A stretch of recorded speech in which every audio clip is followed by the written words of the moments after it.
Muchísimas gracias por estar aquí, bienvenidos a todos y a todas. Empezamos hoy la tercera sesión y la última también de este ciclo Ciudades en Transformación, que les trae los resultados, o algunos de los resultados, mejor dicho, del proyecto UrbanGIST, que es el proyecto dedicado a la historia del urbanismo europeo del siglo XX, en el que participa la Universidad de Valladolid junto con otras 3 universidades europeas. A quienes estaban aquí el primer día les contaba que este proyecto está produciendo 15 tesis de doctorado en diferentes países sobre este tema de la historia del urbanismo del siglo XX. 4 de ellas se producen en la Universidad de Valladolid con otras universidades beneficiarias del proyecto, y este ciclo está encaminado a presentarles algunos de los resultados de estas investigaciones. Hemos tenido los días pasados a Federico Camerín, que nos ha hablado de las instalaciones militares en Europa y su evolución a lo largo de la historia del siglo XX. Hemos tenido la semana pasada a Luis Santos Ganges y a Elvira Jairulina, que nos han hablado de los tranvías, y hoy vamos a tener con nosotros a Noel Manzano con este tema que tiene en la pantalla: poblados chabolistas y parcelaciones defectuosas, orígenes de la urbanización informal en Europa. Antes de presentarles a Noel, quería agradecer a las instituciones que están colaborando en este ciclo. Muy particularmente quiero agradecer a la Universidad de Valladolid a través de la Unidad de Cultura Científica, que ha organizado este evento, y al Instituto Universitario de Urbanística, que le da soporte. También quiero agradecer al Ayuntamiento de Valladolid a través del Centro Cívico y a través de la Concejalía de Cultura, que son quienes han de alguna manera auspiciado también desde un punto de vista material el desarrollo de este ciclo. No voy a entretenerme más, les voy a pedir que recibamos a Noel Manzano, que es arquitecto por la Universidad de Valladolid. Noel, ¿quieres entrar, por favor? Muchas gracias. Noel es arquitecto por la Universidad de Valladolid. Es sociólogo también. Esto es un perfil no muy habitual. Sociólogo por la Universidad de París 8. Es doctorando en historia urbana por el proyecto UrbanGIST, del que les estaba hablando. Y sus temas de investigación son básicamente la historia del planeamiento, la vivienda ilegal y la historia de las periferias urbanas. Bueno, pues Noel, te dejo la palabra. Muchas gracias. Venga, gracias, María. Bueno, pues, en fin, María ya ha anunciado el título. Bueno, lo primero de todo, en fin, quería empezar un poco esta charla explicándoos pues, bueno, un poco el tema así a grandes rasgos y por qué me interesé por él. Aquí tenéis una imagen de una favela brasileña, es el Morro dos Prazeres, en Río de Janeiro, y bueno, es un poco el prototipo de lo que la gente suele entender por urbanización informal, ¿no? Que es, en fin, urbanización informal es un término académico que significa aquellos espacios construidos al margen del planeamiento urbano oficial, institucional, que suelen, bueno, pues, agrupar, en los que suele vivir poblaciones sin recursos.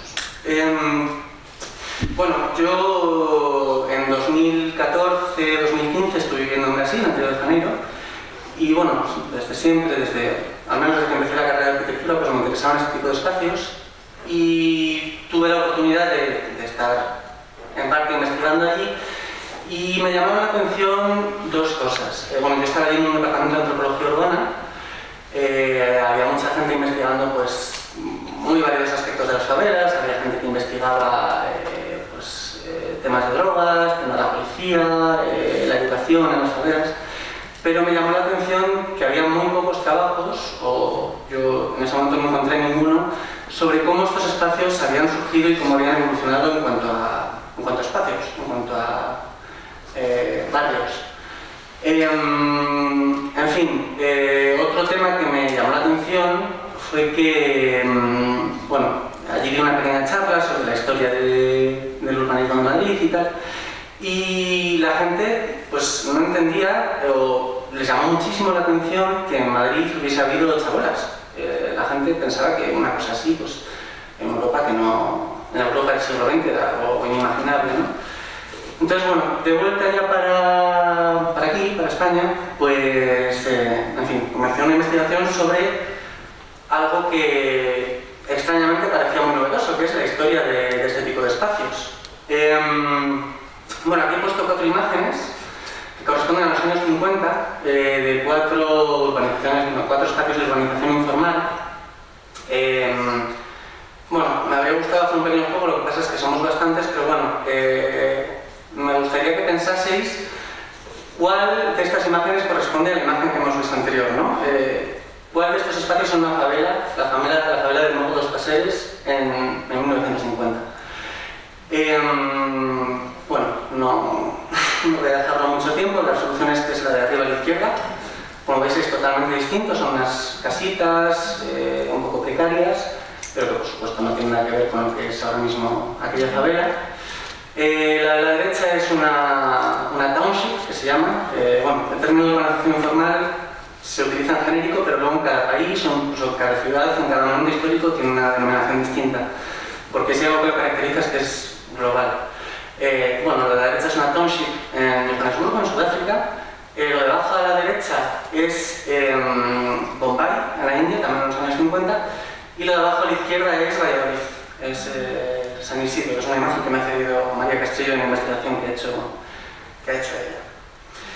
Tenemos entonces que es un fenómeno global, cuya historia pues, es relativamente desconocida.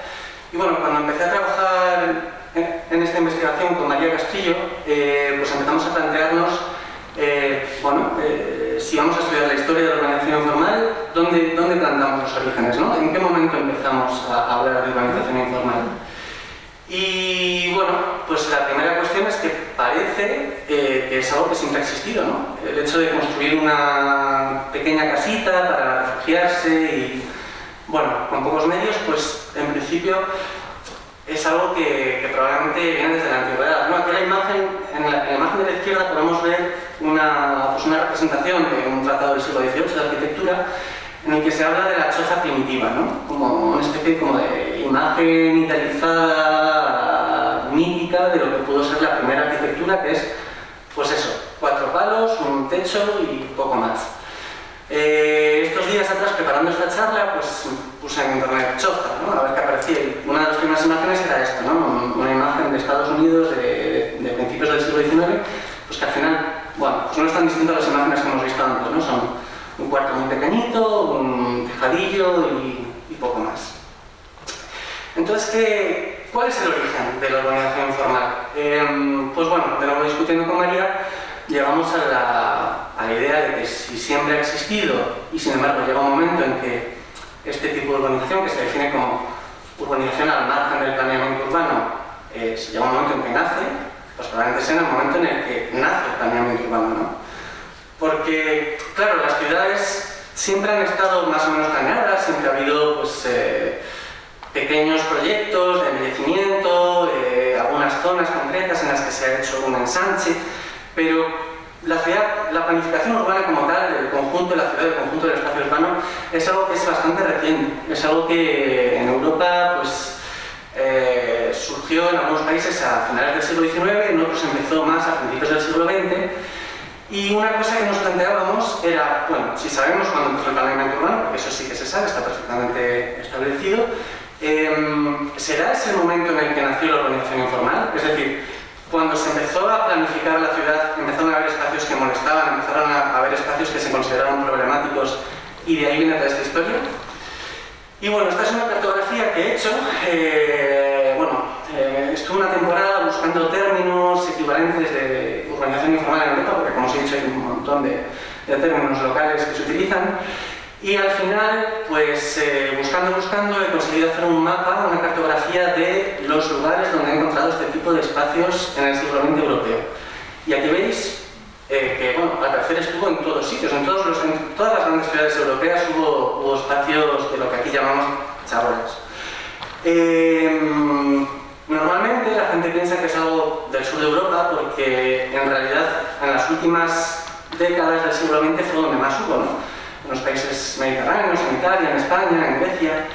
Pero en realidad, hasta los años 60, en ciudades como Berlín o Viena, pues había barrios chabolistas que fueron sustituidos por barrios de vivienda social.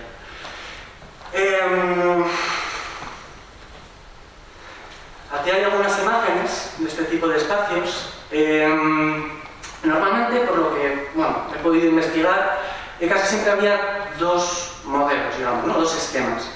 Por un lado, las construcciones hechas en suelos ocupados, en los que la gente pues, va a un sitio público, pues a lo mejor un arroyo, o una playa, o un acantilado, construye como puede una casa y se queda ahí hasta que les echen, ¿no? Este es, en fin, como el modelo que normalmente la gente piensa como general, ¿no? De las ocupaciones de suelo.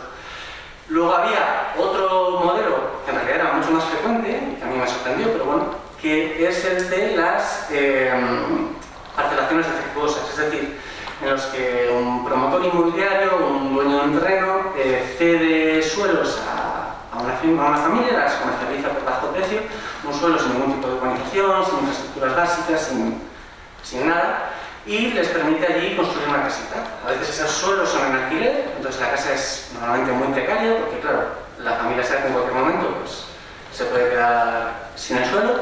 En otros casos son alquileres con opción a compra, entonces normalmente lo que he estado viendo, ¿no? En los distintos, tanto la historiografía como en mis casos de estudio, pues normalmente en esos casos al final sí que hay una mejora de las viviendas, pero durante los primeros años, pues claro, la gente no invierte esos ahorros a mejorar una casa que no sabe si va a poder tener hasta que termine de pagar su terreno. Tenemos por tanto que es un fenómeno que es global, que también existe en Europa, y mi investigación consistía en hacer un panorama de lo que hubo en el continente europeo y luego en investigar específicamente cómo se desarrolló, cómo nació y cómo evolucionó la organización informal en dos ciudades, que fueron París y Madrid. Esto era fundamental porque normalmente la historia, cuando se estudia a través de fuentes secundarias, o sea, cuando se estudia a través de lo que otra gente ha escrito, pues te pierdes detalle, ¿no? Y realmente como al final es un tema, el del proceso de urbanización, que no estaba tan estudiado, pues ha habido que ir a los archivos y mirar espacios muy específicos de ambas ciudades.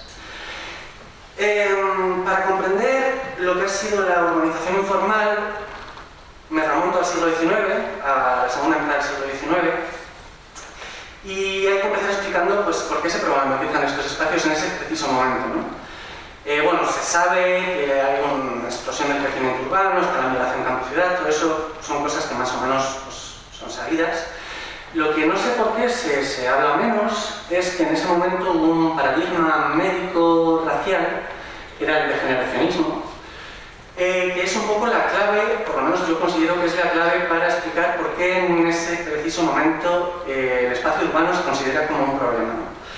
En la segunda mitad del siglo XIX, al mismo tiempo, pues, en fin, que existe una economía liberal despiadada, digamos, en pleno proceso de industrialización, está viendo los descubrimientos de Darwin, que lo que dice es, en la naturaleza las especies compiten, la naturaleza no tiene compasión y los más débiles perecen frente a los más fuertes y eso produce una evolución, ¿no?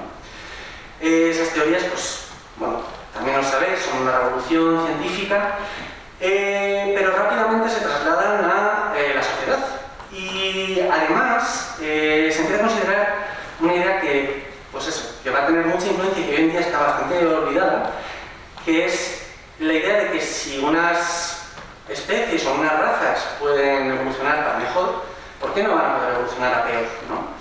En ese momento surgen las ideas del degeneracionismo, que significa que algunas poblaciones, en función de su ambiente, del ambiente en el que viven, en el que crecen, van a degenerar. Va a haber personas que degeneran. Esta idea que ahora mismo nos choca mucho, pero que en realidad tenemos incorporada al vocabulario, ¿no? Porque la palabra ser un degenerado, una persona es una degenerada, viene en realidad de esta época. En ese momento pues, se consideran obvias. Están viendo que hay barrios en los que por un lado se acumula la enfermedad, hay explosiones de cólera, tuberculosis, y al mismo tiempo esos barrios acumulan las poblaciones más problemáticas, acumulan pues, ladrones, mendigos, homosexuales. Claro, lo que hoy en día pensaríamos que es algo simplemente pues, por el mercado inmobiliario, ¿no? Es gente que normalmente tiene problemas, tiene menos dinero y tienden a ir a los sitios más baratos. En ese momento, no sé exactamente, es bastante goloso pensar que en realidad estos problemas sociales los está provocando el medio construido. Por supuesto, había más factores, ¿no? Pensaban que eran los olores, pensaban que era la podredumbre, la sobrepoblación. Pero lo cierto es que en un momento determinado empezaron a haber políticas públicas para evitar esta degeneración de las razas, ¿no? Es bastante elocuente cuando se miran fuentes, incluso ya bien entrados los años 20, están constantemente hablando de la raza española o de la raza francesa, de la regeneración de la raza. En España tenemos esta cuestión del movimiento histórico del regeneracionismo, ¿no? A principios del siglo XX. Se pierden las colonias, la pérdida de las colonias se atribuye a una degeneración de la raza española, la gente es más débil, no consigue pegar bien en las guerras y hay que regenerarlo. Esta regeneración, en fin, tuvo consecuencias nefastas, como supongo que conocéis. En fin, el eugenismo dio lugar durante las primeras décadas del siglo XX a estilizaciones de poblaciones pobres, también dio lugar al genocidio alemán, fue lo que lo justificó. Pero, en otro orden de cosas, si no podemos corregir, o si no solo consiste en corregir a las poblaciones degeneradas, también hay otra manera de atacar el problema, que es cambiar el medio construido para que la gente no degenere en él. Entonces, ¿qué es lo que sucede? Pues bueno, empiezan a haber políticas públicas de destrucción de espacios populares, destrucción de espacios que se consideran focos de enfermedad y de debilidad. Esta es una imagen de París, no me voy a quedar mucho en ella, pero quiero que os quedéis un poco con los distintos espacios que se ven aquí, porque va a explicar un poco el proceso de suburbanización de la pobreza que va a haber en París. Aquí tenemos una zona central, que es el casco antiguo, que como veis es una retícula de calles que ahora mismo ya no existe. Luego está la zona naranja, que son los arrabales, los faubourgs. Y luego están unas murallas que se construyen en torno a 1850 y un espacio verde justo después, a ver si lo puedo señalar. Esto, no sé si lo veis, no sé si se ve bien desde allí. Sí. Este espacio verde es una zona en la que, en teoría, va a estar prohibido construir. En fin, desde los 1860 más o menos empiezan a haber estas políticas que os he dicho de destrucción de barrios populares con una idea de higienizar, de permitir la entrada de sol, de aire, de evitar que se corrompan las poblaciones allí metidas. Y si bien eso produce pues, el París que conocemos, de los grandes bulevares, arbolados, con edificios lujosos, eso va a provocar su contrapartida, que son este tipo de barrios que van a crecer en los arrabales, en los faubourgs. Este tipo de barrios, bueno, no me quiero quedar demasiado en esto, pero en fin, como os he contado, por algún motivo siempre hay más o menos el mismo tipo de proceso, ¿no? Propietarios del suelo venden pequeñas parcelas que no tienen ningún valor como parcelas urbanas y de repente el valor se multiplica. En fin, se pasa de rústico a urbano porque en ese momento no hay ninguna legislación que lo permita y bueno, las poblaciones se van acumulando en zonas que desarrolla el sector privado, en los que el sector público no dice nada, en las que no existe ningún tipo de infraestructura. ¿Qué sucede en este momento? Como ya he dicho antes, estamos en el liberalismo del siglo XIX. El Estado no debe intervenir en la acción privada, entonces se considera que este tipo de espacios son cuestión de los privados. En los barrios en los que se construyen viviendas, se construyen barrios de clase media o clase alta, normalmente las infraestructuras están, las infraestructuras de gas en ese momento, de saneamiento. En los barrios pobres, si los habitantes de los barrios pobres no tienen dinero para costearlas, es su problema. Entonces se van a empezar a acumular un montón de zonas de la periferia que no tienen ningún tipo de infraestructura pública. En Madrid, más o menos en la misma época, va a pasar más o menos lo mismo. Aquí tenemos una imagen también en la que se ve pues, el centro de Madrid, el Sánchez, que es la zona que se va a planear más o menos pues eso, bajo unos criterios higiénicos, con infraestructuras, etc. Y luego tenemos el extrarradio. El extrarradio va a ser una zona que, como en los arrabales de París, va a empezar a producirse este tipo de espacios, viviendas en pequeñas parcelas, sin ningún tipo de infraestructura, que ya en su momento causan escándalo. pero que rápidamente, sobre todo por influencia francesa, va a percibirse que existe una necesidad de controlarlos, ¿no? Bueno, aquí he puesto una imagen de un médico visitando a una chica con cólera. Desde mediados del siglo XIX se sospechaba que el cólera, las diversas pandemias de cólera que hubo, que fueron salvajes en Europa, provenían parte de la falta de agua. Es decir, normalmente la gente, cuando construía una parcela, hacía un pozo para sacar el agua potable y hacía otro pozo para meter el agua de saneamiento, el agua de baño. Esos dos pozos normalmente estaban cerca y el agua del uno infiltraba el otro. ¿Qué pasaba? Que en estos barrios de chabolas el cólera era un altísimo riesgo. Entonces, en un momento determinado, cuando más o menos se empieza a comprender esto, que en un principio se rechaza, porque bueno, había muchas teorías sobre cómo se transmitían las enfermedades, pero cuando más o menos empieza a quedar claro, se empiezan a montar comisiones de higiene. Estas comisiones, que se empiezan en París, en Madrid empezó mucho más tarde y no se llegaron a concretar por falta de fondos. Pero en el caso de París, pues bueno, eran comités de sabios que iban visitando casa por casa, iban decidiendo qué casas tenían condiciones higiénicas para ser habitables y qué casas en realidad debían ser demolidas. Lo que pasa es que, claro, era un sistema muy ineficiente, porque París es muy grande, tenían que ir visitando casa por casa, no siempre podían acceder. Y entonces, en 1901, se aprueba una ley, a ver, ¿cómo voy? Sí, yo creo que puedo ir pasando de aquí. En 1901 se aprueba una ley en París que dice que la gente, antes de construir una casa, tiene que presentar unos planos en los que se detalle el interior para que se pueda ver si es una casa salubre o no. A partir de ese momento es cuando ya se empieza a controlar, ¿no?, el fenómeno de la urbanízación informal. Digo controlar de alguna manera, porque en realidad va a ser cuando va a explotar.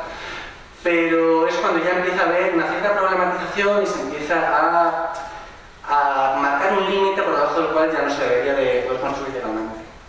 Lo que va a pasar en el primer tercio del siglo XX es que, este fenómeno va a salir, porque, como os digo, el Estado tendría que invertir para proveer de infraestructura a estas zonas privadas, y lo que está pasando en su lugar es que estas zonas siguen creciendo. Entonces, la solución que va a dar, que se va a provocar de alguna forma, va a ser que en ciertos espacios se va a tolerar este tipo de edificaciones, espacios normalmente lejos del centro, por lo tanto con menos riesgo de contagiar enfermedades a la población que vive en la ciudad. Y en estos espacios se van a ir acumulando poblaciones pobres, trabajadores, también poblaciones marginales. En el caso de París, una de esas zonas va a ser la zona. ¿Qué es esto? La zona. Espacio que es una zona militar, la zona verde que os he enseñado antes, donde en teoría no se puede construir, pero donde se permiten la construcción de barracas mientras tengan unos ciertos condicionantes, ¿no? A lo largo del siglo XIX es un poco más confuso, porque se puede construir mientras sean construcciones ligeras, sin dar una definición demasiado exacta. En 1901 sacan ya una regulación precisa y de que pueden ser barracas construidas en madera, de menos de 25 metros cuadrados, sin acceso a agua, sin acceso a saneamiento. Es decir, se puede construir de manera que esas viviendas, por llamarlo de alguna manera, se puedan demoler fácilmente en cualquier momento, ¿no? La gente que vive aquí está en un constante riesgo de desalojo. Esta zona, que es muy estigmatizada, que va a acumular, me parece que en torno a 35.000 personas en 1930, es muy estigmatizada, pero al mismo tiempo es el origen de una cultura popular que pasa a ser famosa, que pasa a ser admirada dentro de París como una forma, digamos, entre pintoresca y más sana que los barrios del centro, que están saturados y que están, donde la gente vive muy concentrada. Os voy a poner una canción. Yo no sé si aquí hay gente que habla francés o que lo entiende, a lo mejor sí. Es una canción que habla sobre el modo de vida de esta zona, de la zona. A ver si se inicia.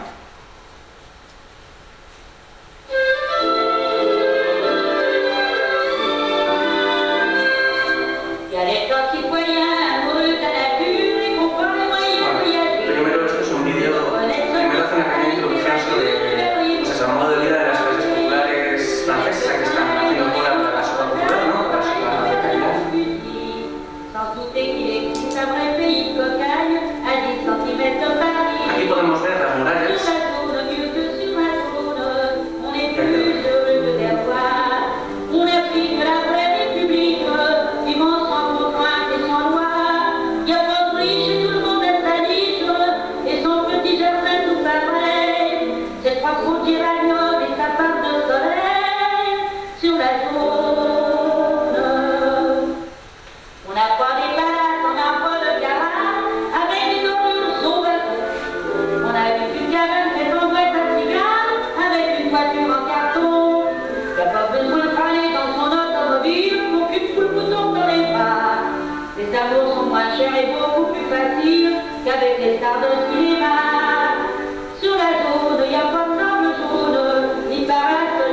Bien, hemos visto, pues, en fin, que se van produciendo este tipo de espacios, son tolerados o incluso promovidos, porque, como os he dicho, pues se hace una legislación especial para permitir que cierto tipo de viviendas muy pobres se construyan en esta zona. Lo que va a pasar es que la crisis de vivienda continúa, se agrava en París, especialmente después de la Primera Guerra Mundial, perdón.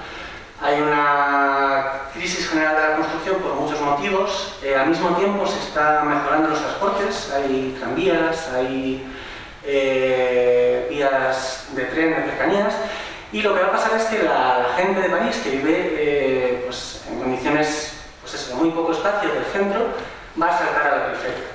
Entonces empieza el problema de lo que se llamarán las notificaciones defectuosas en Francia. Es decir, más o menos el mismo tipo de situación que estaba pasando aquí, en esta zona, de repente explota y, no sé si veis estos puntitos, todos estos puntitos son una cartografía que se hizo en el año 28, 29, con los distintos espacios en los que había surgido este tipo de barrios pobres sin ningún tipo de infraestructura. Bueno, en Madrid sucede algo más o menos parecido, de menor escala, y es que esta zona del extrarradio, en la que han ido surgiendo pequeños núcleos, pues eso, sigue creciendo. Aquí tenemos una imagen a la derecha de cómo eran un poco este tipo de espacios. ¿Veis? No sé si veis, pero el tipo de viviendas ya es como lo que entendemos hoy en día como chabolas.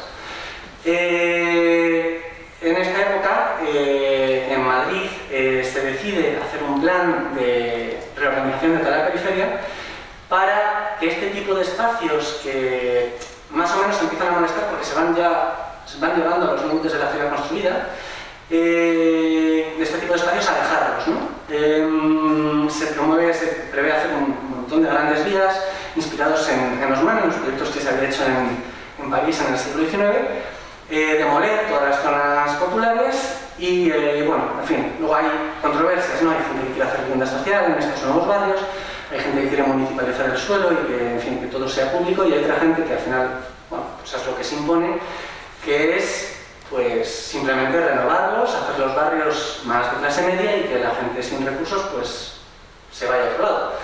Y esto es lo interesante, porque ese otro lado, no sé si lo veis, es un plan que tiene unos límites muy definidos, no son los límites de Madrid, son unos límites como, sí, muy concretos.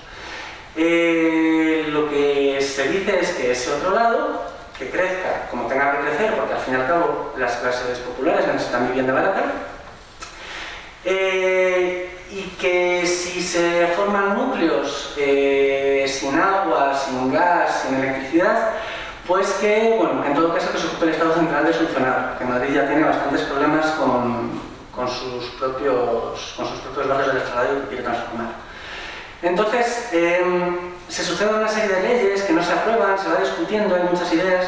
Al final, más o menos, lo que parece imponerse es que alrededor de Madrid se haga una zona de espacios verdes, un cinturón verde, que llaman, con la idea de que toda esa ciudad que ya está construyéndose, ¿no? Porque en realidad estos barrios de la periferia, Vallecas, Carabanchel, etcétera, pues ya venían creciendo desde principios del siglo XX.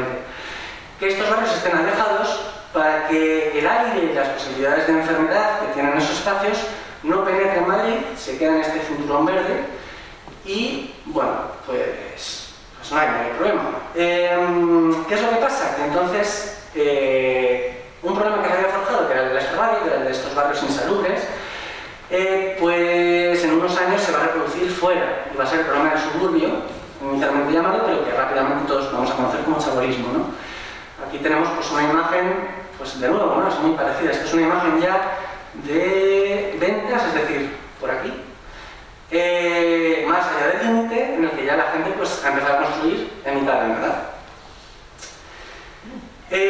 Al mismo tiempo en Madrid se sucede otro fenómeno un poco más complejo, que es el de las chozas, que, bueno, me parece que en el extrarradio me parece que se calculaba que habían unas 100.000 personas en los años 20 y unas 25.000 viviendo en este tipo de espacios. Claro, las cifras varían porque es imposible saber cuánta gente vive aquí.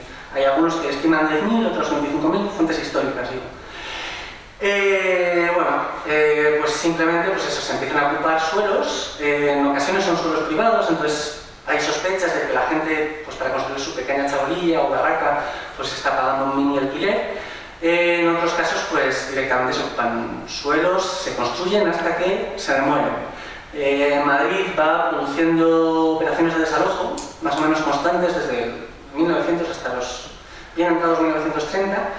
Y lo que sucede es, pues lo que sucede en todos sitios, que cuando se destruye una zona, pero no se dan soluciones de alojamiento, pues rápidamente se reproduce en otra. En Madrid están demoliendo estas zonas, dan un pequeño dinerillo para que la gente pueda vivir de alquiler unos meses, y en cuanto se les acaba el dinero, porque en fin es población que no puede acceder al mercado de la vivienda normal, pues rápidamente construyen un nuevo asentamiento en otra parte de la ciudad. Todo este magma, digamos, de producción de zonas chabolistas, pues va a dar lugar a la ilegalización de las chabolas, no ya por zonas o un control más o menos por espacios, sino una ilegalización general, tanto en Francia como en España, en todo el país, ¿no?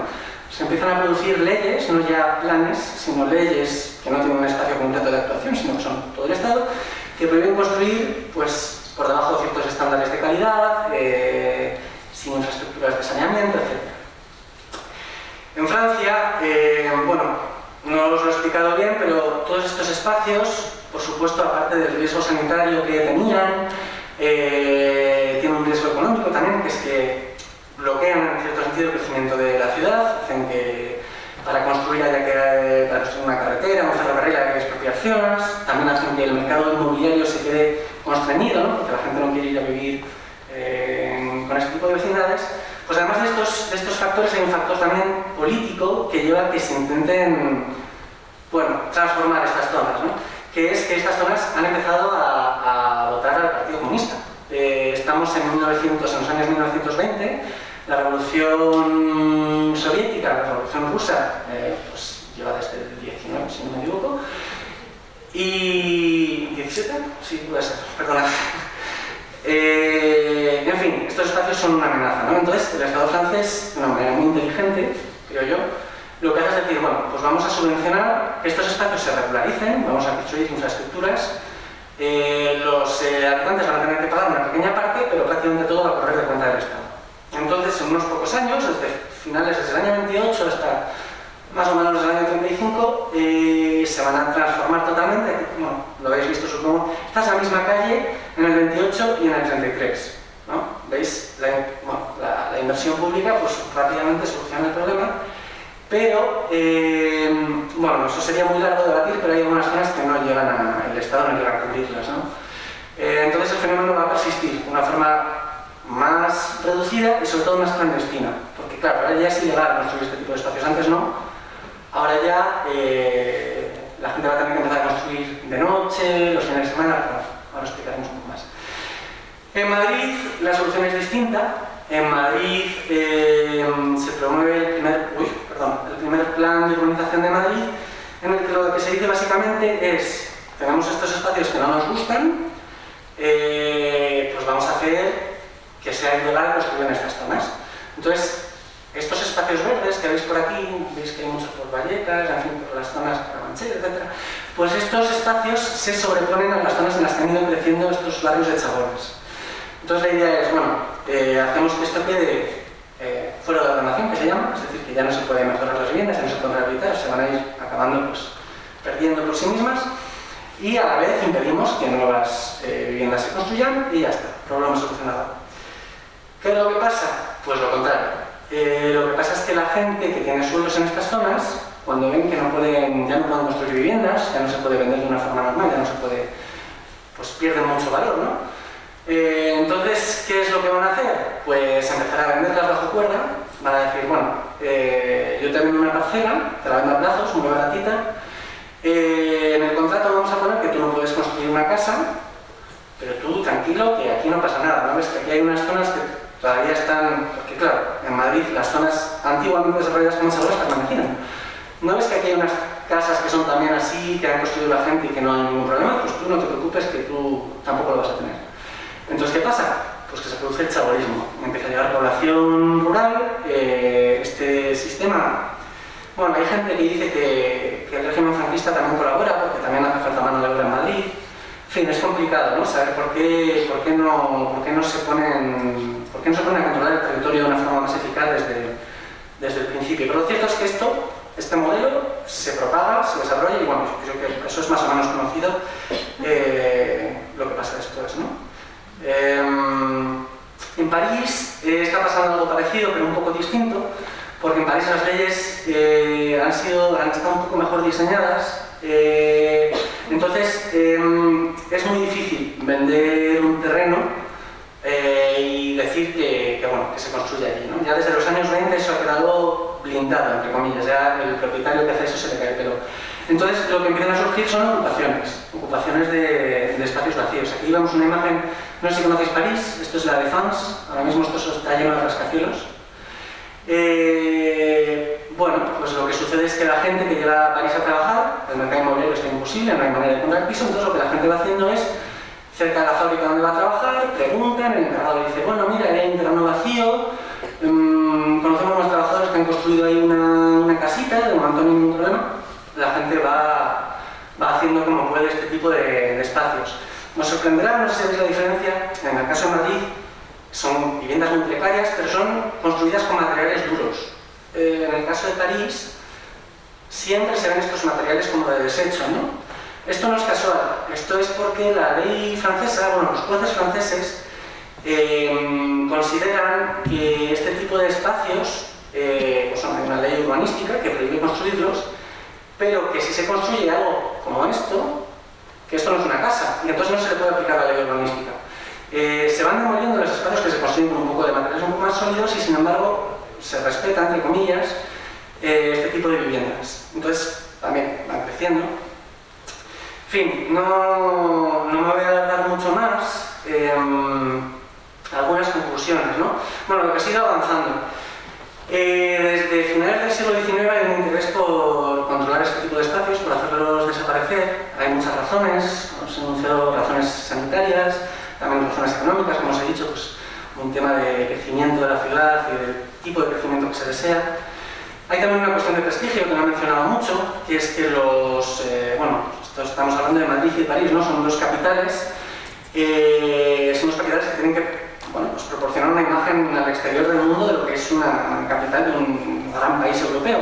Entonces, pues rápidamente, de hecho eso se ve en París bastante bien, el primer plan urbanístico de París, uno de los puntos que aparecen constantemente en las explicaciones del plan es ocultar o hacer que los visitantes no atraviesen por este tipo de espacios. En Madrid también, en Madrid se sacan varias leyes, me parece del 54, no me acuerdo muy bien, en los años 50 Franco saca varias leyes diciendo que se despejen de chabolas las vías arteriales de Madrid, ¿no? Las zonas por las que se penetra en coche, por donde la gente extranjera llega para no ver este tipo de espacios. Sin embargo, lo voy a explicar aquí. Sin embargo, tanto en París como en Madrid hay algo curioso, que es que buena parte del tejido urbano ha permanecido, sobre todo de los años 20, aunque muy transformado. Algunas de estas barrias que inicialmente eran chabolillas han ido mejorando, como la imagen que os enseñé antes, y finalmente, por ejemplo en Madrid también Puente de Vallecas, hay muchas zonas que ahora mismo vemos como casitas, que en un principio eran prácticamente chabolas. Aquí tengo un pequeño esquema de este largo proceso de legalización, de intentar controlar el fenómeno a través de la ley, bastante infructuoso. Lo que realmente va a acabar con esto, ya en los años 60, 70, 80, en Francia más en los años 60, 70, en España más en los años 70, 80, van a ser las viviendas sociales. Se van a empezar a construir enormes operaciones de viviendas sociales, sobre todo en Francia. En Francia, en parte, como respuesta también a miedos políticos, porque Francia está en proceso de descolonización en los años 50, 60. Casi todos estos barrios están ocupados por argelinos, también hay españoles, portugueses, pero en buena parte son argelinos. Y existe el miedo de que la guerra que está habiendo en Argelia, miedo bien real, porque de hecho sucede, se propague por este tipo de barrios. Entonces, en parte, las soluciones de vivienda social se van a construir como una manera de evitar la propagación de ciertas ideas antifrancesas, digamos, entre la población argelina.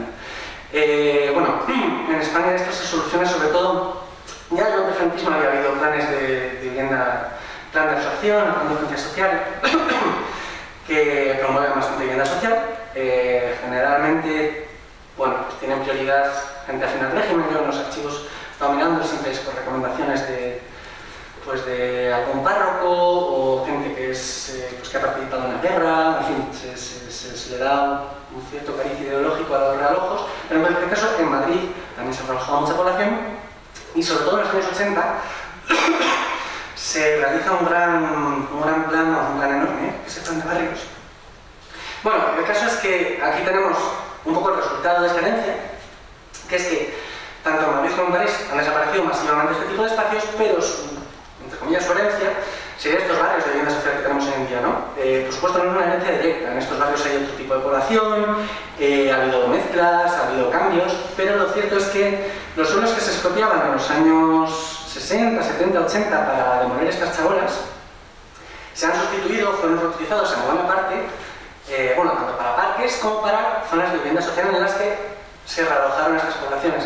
Entonces hay una cierta continuidad entre, creo yo, entre las ideas, en fin, la estigmatización que había en esa época, sobre todo en el caso de París es muy claro, entre las ideas que había sobre estos barrios y las ideas que han quedado, pues yo qué sé, la imagen de Vallecas hoy en día yo creo que en buena parte es heredera de este pasado chabolista, y en París, ya os digo, yo creo que todavía más.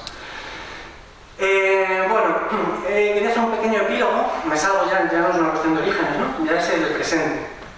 Hoy en día el chabolismo persiste en todo el mundo y persiste en París y en Madrid. Estas son imágenes de la Cañada Real, que es, bueno, se ha hecho muy famosa días atrás por el tema de Filomena, del temporal, la gente está sin luz, en fin, son condiciones muy duras. Y en París también persiste. Esto es Saint-Denis, esto es, en fin, justo al lado de la imagen que os he enseñado antes, que era de los años 70 de otro guion que llaman ahí. ¿Qué sucede? Que todos estos cambios, esta evolución, esta ilegalización que ha habido produciéndose estos años, lo que han conseguido en parte es pues, una precarización de las formas constructivas. Ya lo hemos visto en el caso de París. Bueno, hay artículos, por ejemplo, hay un artículo de una amiga mía, antropóloga, que ha investigado este tema de la Cañada Real y efectivamente se han ido demoliendo casas que están en un estado más o menos, bueno, aceptable, y la gente está reconstruyendo pequeñas casitas de este estilo bueno, justo al lado de la parcela en la que se han tirado la casa.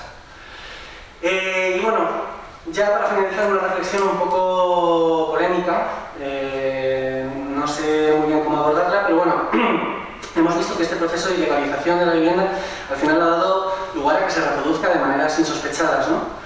Y bueno, ahora mismo hay una cuestión que es la de la ocupación de viviendas vacías, que es muy polémica porque tiene muchas expresiones distintas, en fin, hay mafias, hay narcopisos, también hay familias.